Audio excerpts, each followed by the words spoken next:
Hi, I'm Kevin Eikenberry, and I'm here to help you reach your potential as a leader and a human being. Welcome to Remarkable TV. Today we're talking about collecting ideas. Are you ready? Let's get started. Here on Remarkable TV, we're in a series of episodes where I'm talking about collecting things, unusual things, but things that require no closet space, no shelf space, and require no dusting. But these are things that you could collect that could change your life. Today we're talking about collecting ideas. You say, Kevin, that's really weird. Like, how do I collect ideas? Don't ideas just come into my head and then they're gone? How do I collect them? And would that even be valuable to do that anyway? Well, I would say that ideas themselves aren't all that valuable, and I can prove it to you. Because sometime in your life, you've seen a new product, or you've seen someone doing something and said, man, I had that idea, they stole my idea. Well, who's getting any value from that now?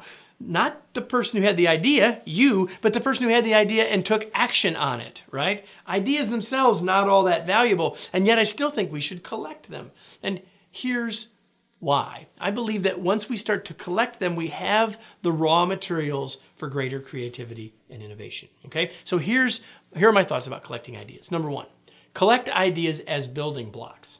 You don't have to take action on every idea you get, but if you start to collect them, you start to begin eventually to hook them together, to connect the dots between them. If you don't have the building blocks, you can't build the building. So collect ideas as building blocks, not as necessarily as value in and of themselves. Number two, look in other industries. If all you're doing is looking in your workplace, in your industry, in your company, you're limiting your search for ideas. Your collection will be unnecessarily small and uninteresting.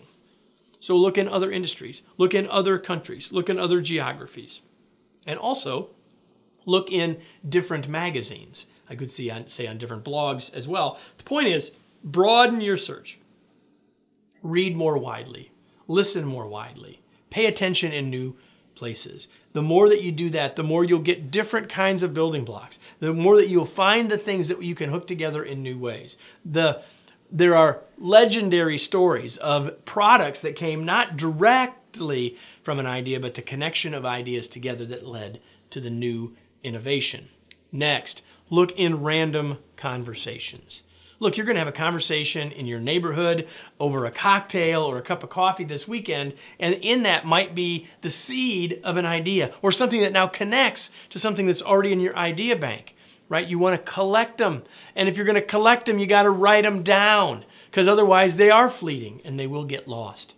The only way that you can use a collection of ideas is if you actually collect them, and that requires writing them down. I know some of you technology people want to take photos of them, and I'm all for that. Like if you see things and you have an idea related to it, great. If you want to take a photo of it, great, but then you got to make the connection that's in your head at that moment, or you'll lose everything except the photo itself. Write them down, capture them, get them so that you actually are building a collection over time.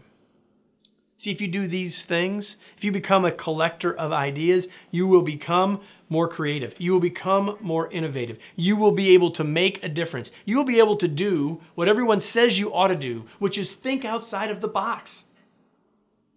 Be an idea collector. And when you do, you won't have to dust your shelf, but you will have a new life skill. Let me close with today's tweet. If you collected ideas like some people collect stamps, you would have more raw material for creativity and innovation. With one click and about 4 seconds, you could have an email in your inbox every Monday morning that is positive, that is focused on you. It's called Unleashing Your Remarkable Potential. And we write it for that purpose, to do that for you. You can subscribe right here. We'd love to have you join us every Monday morning.